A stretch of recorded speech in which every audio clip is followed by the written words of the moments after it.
હનીરેક ઝોનમાં બનેલી દુર્ઘટનાને લઈને પોલીસે તપાસની કાર્યવાહીનો ધમધમાટ શરૂ કર્યો છે, જ્યારે આરોપી પરેશ શાહ અને કહી શકાય કે જે પરેશ શાહ અને ગોપાલ શાહના ફર્ધર રિમાન્ડ માટે આજરોજ તેમને રજૂ કરવામાં આવ્યા। ત્યારે ફર્ધર રિમાન્ડ પૂરા થતાં પોલીસ દ્વારા આરોપીઓ રજૂ કરવા આવ્યા, ત્યારે નામદાર કોર્ટે તેમને જ્યુડિશિયલ કસ્ટડીમાં મોકલી આપ્યા છે। ત્યારે કહી શકાય કે પોલીસે હજુ આરોપીઓની શોધખોળ હાથ ધરી છે। તેમજ આ સંદર્ભે સરકારી વકીલ અનિલ દેસાઈએ વધુ માહિતી આપી છે। શું માહિતી આપી છે, આવો સાંભળીએ। હરણી તળાવની અંદર જે બનાવ બન્યો તેની અંદર 12 બાળકો અને 2 શિક્ષિકાઓ તળાવમાં ડૂબી જવાથી મૃત્યુ પામ્યા છે। એ ગંભીર ગુનાહિત બેદરકારીના કેસની અંદર જે આરોપીઓને તપાસ કરનાર અધિકારી મારફતે પકડવામાં આવેલા છે।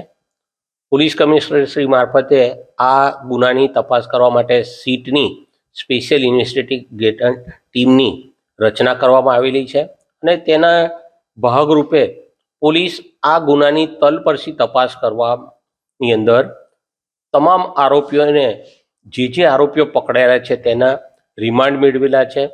આજરોજ ગોપાલ શાહ અને પરેશ શાહના ફર્ધર રિમાન્ડ મેળવેલા હતા, તેનો સમય પૂરો થતાં નામદાર કોર્ટની અંદર તપાસ કરનાર અધિકારી મારફતે તેઓને રજૂ કરવામાં આવેલા હતા અને વધુ રિમાન્ડનો સમય પૂરો થતાં નામદાર કોર્ટે તેઓને જ્યુડિશિયલ કસ્ટડીમાં મોકલવાનો હુકમ કરેલો છે।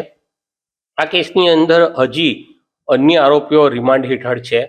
ગુનાની ગંભીરતાપૂર્વકની તપાસ ચાલી રહી છે, ત્યારે વડોદરાની અંદર આ જે ખૂબ જ દુઃખદ ઘટના બની અને તેની તપાસ તલપરસી રીતે થાય તે રીતે તપાસ એજન્સી આગળ વધી રહી છે।